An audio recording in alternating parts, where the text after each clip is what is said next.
بسم اللہ الرحمن الرحیم صلی اللہ علیہ محمد وآلہ وسلم۔ دوستو آداب، کیسے ہیں آپ؟ سب سے پہلے آپ سبھی دوستوں کو ہمارا سلام۔ ہماری دعا ہے مولا آپ تمام ناظرین کو اپنے رحمت کے سائے میں سلامت رکھے۔ جی ہاں تو دوستو، ہم ایک بار پھر حاضر ہیں آپ کی خدمت میں لے کر محمدی اسلام کی حقیقت۔ تو لیجئے پیش ہے تصوف کی روشنی میں حضور صوفی کامل سما نیازی رحمۃ اللہ کی پیش کی ہوئی روحانیت اور حقیقت تصوف کی روشنی سماعت کریں۔ موضوع کعبہ کی حقیقت۔ قبر آدم کے ثبوت ایک نظر میں۔ جی ہاں ناظرین، قبر آدم کے ثبوت ایک نظر میں۔ چونکہ حضرت آدم ایک پہاڑ کے غار میں دفن کیے گئے، قبر کا نام ابو قبیس جس کے معنی روشنی کا باپ اور پہاڑ کا نام جبل ابو قبیس مشہور ہوا۔ تواریخ الغیاث سے ظاہر ہے کہ جبل ابو قبیس مکہ سے ملا ہوا ہے جس کے غار میں حضرت آدم مدفون ہوئے۔ روح الامین تہذیب و تقفین آزناب پرداختہ وشیش علیہ السلام بروئے نماز گزار دا و بدن بے ادریش رادر ابو قبیس دفن نمودہ ابو قبیس قریب بمکہ اشت اج تاریخ الغیاث حبیب الشیر جلد اول صفحہ 12 ماخوذ مفتی مبارک پوری رسالہ اسلحہ اوہام۔ تب سے اس تواریخ سے ثابت ہے کہ ابو قبیس قبر آدم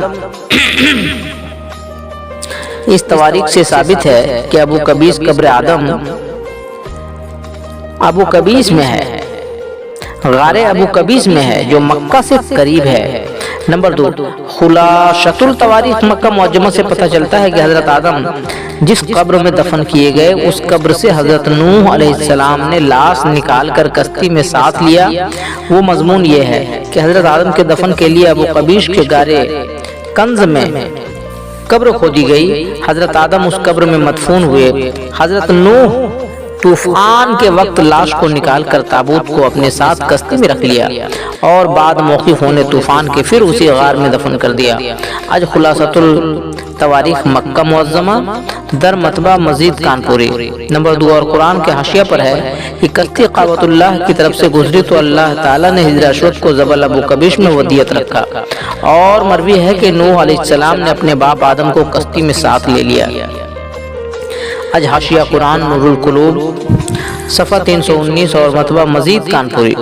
خلاصہ یہ، چونکہ حجر اسود ہمیشہ بابا آدم کے ساتھ رہا اس لیے حضرت نوح علیہ السلام نے لاش آدم کے ساتھ حجر اسود کو بھی ساتھ ہی رکھا، ورنہ طوفان سے حجر اسود کو نقصان نہ پہنچتا، مگر آدم کا ساتھ تھا، لہٰذا بعد موقف ہونے طوفان کے پھر لاش آدم کے ساتھ ہی حجر اسود ودیعت رکھا گیا۔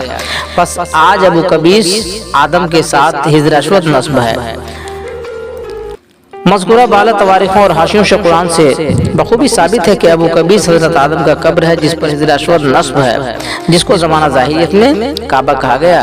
کعبہ کی درگت۔ پیغمبر اسلام حضرت محمد صلی اللہ علیہ وسلم نے حضرت محمد صلی اللہ علیہ وسلم سے 4 پشت پہلے زمانہ ظاہریت میں جبکہ کشی بن کلاب مزاور ہوئے، انہوں نے اپنی نصرانی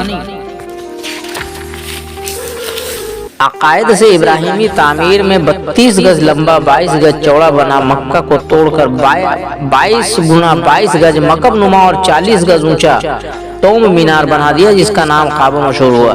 جیسا کہ سبلی نعمانی نے لکھا ہے کہ علامہ ارزقی نے تاریخ مکہ میں لکھا ہے کہ حضرت ابراہیم نے جو تعمیر کی اس کا عرض و طول حسب ذیل تھا، لمبائی 32 گز، چوڑائی 22 گز اور اونچائی 9 گز۔ ظاہریت میں کشف بن کلاب کو متولیت ملی، انہوں نے ابراہیمی تعمیر گرا کر نئے سرے سے تعمیر کی۔ آج سیرت النبی سبلی نعمانی جلد اول صفحہ 155 بیان مکہ معظمہ۔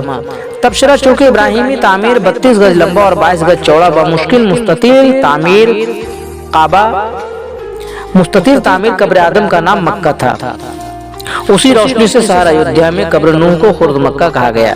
از تاریخ پارینہ، جبکہ ابراہیم مستطیل تعمیر کو کشی بن کلاب نے 22 گنا 22 گز مکعب بنا دیا، اس تعمیر مکعب کا نام کعبہ مشہور ہوا۔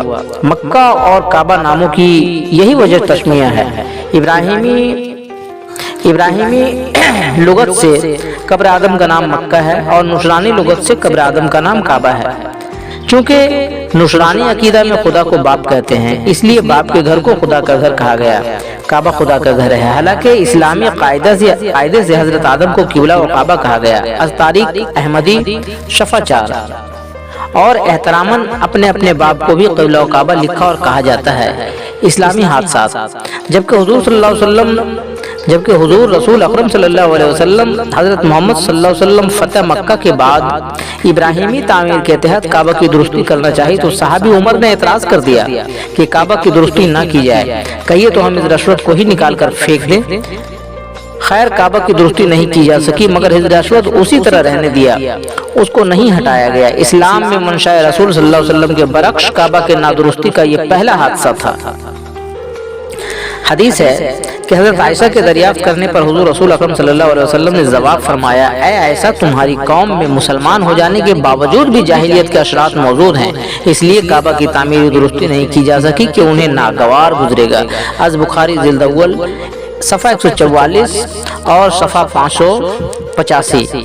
حادثہ نمبر 2، حضرت عبداللہ بن زبیر نے اپنی خلافت میں حضرت عائشہ کے حدیث کی روشنی میں منصع رسول کے مطابق پھر طرز ابراہیم تعمیر 32 گنا 22 گز بنا دیا اور پیمائش کا غلاف بھی چڑھا دیا۔ منصع رسول کے مطابق اس تعمیر سے حضرت عمر کے بعد بنو امیہ کو ناگوار گزرا تو بحکم عبد الملک بن مروان اس کے کمانڈر حجاج بن یوسف نے شہر مکہ پر حملہ کر کے عبداللہ بن زبیر کو قتل کر دیا اور غلاف کعبہ کو جلوا دیا اور دیوار کعبہ میں گرینڈ بارود رکھ کر کعبہ کو مشمار کر دیا اور زمانہ جاہلیت کے مطابق پھر کعبہ بنوا دیا، اس کو ابو قبیس اور کعبہ مشہور کیا۔ یہ دوسرا حادثہ تھا۔ تبصرہ، جیسے انتخاب مضامین سبلی میں درج ہے کہ عبد الملک بن مروان نے اپنے عامل حجاج بن یوسف کو حکم دیا کہ کعبہ پر منجندیق بارود گرینڈ نصب کرے اور عبداللہ بن زبیر کو قتل کرے اور اس کا سر کعبہ کے اندر اپنے ہاتھوں سے کاٹے۔ انتخاب مضامین سبلی معیاری ادب صفحہ 15۔ مکتب جامعہ ملی نیو دہلی صفحہ 222۔ اس سے پتہ چلتا ہے کہ عبد الملک بن مروان نے کعبہ کے اس حصے کو منہدم کرنے کا حکم دیا جس کو منصع رسول اور حضرت عائشہ کی حدیث کے مطابق دیوار کعبہ کو حتیم تک تعمیر کر دیا تھا، جس کی تصدیق قرآن کی حاشیہ سے ہو رہی ہے۔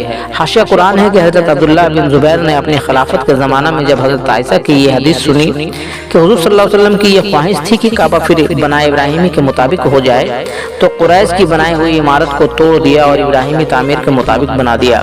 بعد میں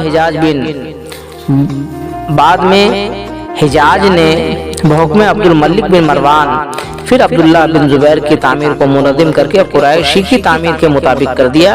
جب عبد الملک بن مروان نے وہی حدیث حضرت عائشہ والی سنی تو افسوس ظاہر کیا کہ اگر پہلے سے معلوم ہوتا تو عبد الملک بن زبیر کی تعمیر کو منظم نہ کرتا۔ آج حاشیہ قرآن نور القلوب صفحہ 29۔ کعبہ کی بنیادی تواریخ، اس سے بخوبی ثابت ہوتا ہے کہ مسلمان ہونے کے باوجود بھی منصع رسول سے ناواقف تھے یا جان بوجھ کر انتقامی خیال پر عمل کرتے تھے اور قوم کو فریب دینے کے لیے خدا کا نام لے لیتے تھے۔ جیسے عبد الملک نے افسوس ظاہر کیا کہ مجھے حدیث معلوم نہیں تھی کہ ایسا کر ڈالا، یہ محض فریب تھا۔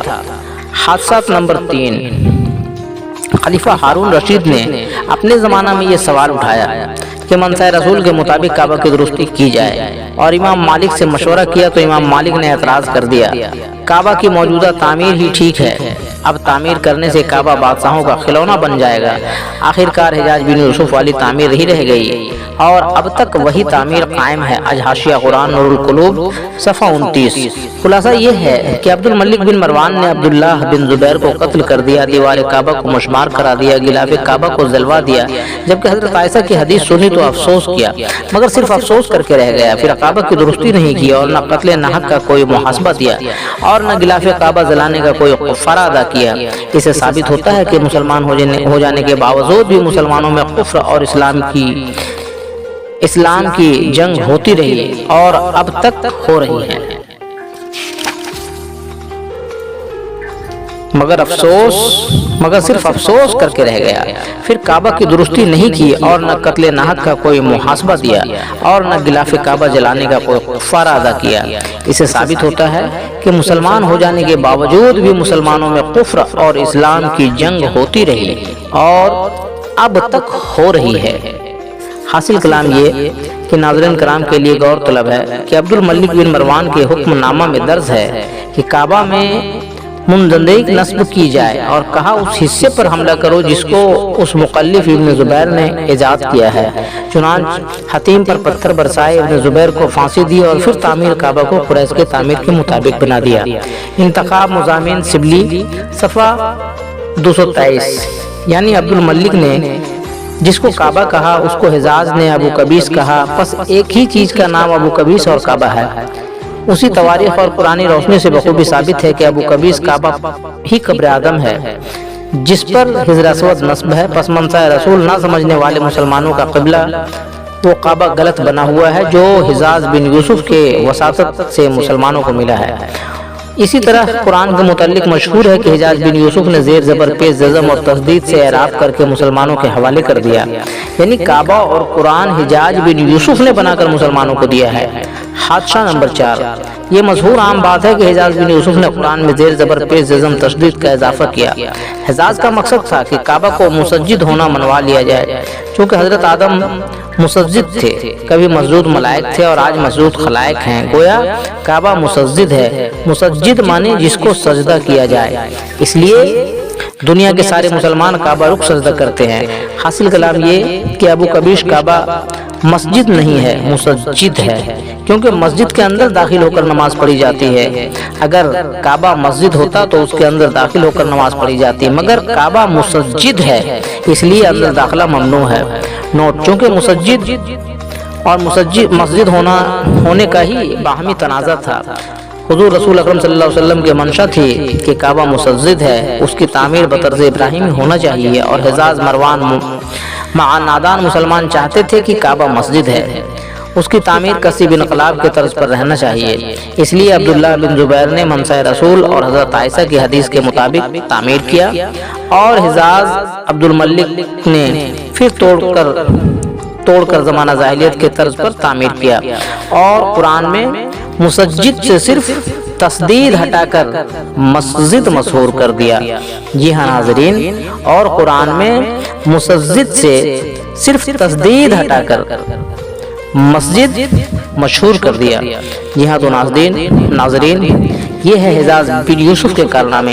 جی ہاں تو دوستو اب ہمیں دیجیے اجازت، ہم پھر ملیں گے آپ سے اگلے ایپیسوڈ میں ایک نئی روشنی لے کر۔ جی ہاں تو دوستو جاتے جاتے آپ سبھی دوستوں سے ریکویسٹ ہے، گزارش ہے کہ آپ ہماری اس محمدی روشنی کو تمام انسانیت میں زیادہ سے زیادہ شیئر کریں، اور ایسے تمام ویڈیوز کو اللہ کے واسطے لائک شیئر سبسکرائب کریں۔ جی ہاں تو دوستو ہم پھر ملتے ہیں اگلے ایپیسوڈ میں، تب تک کے لیے آپ تمام عزیزوں کو اللہ حافظ۔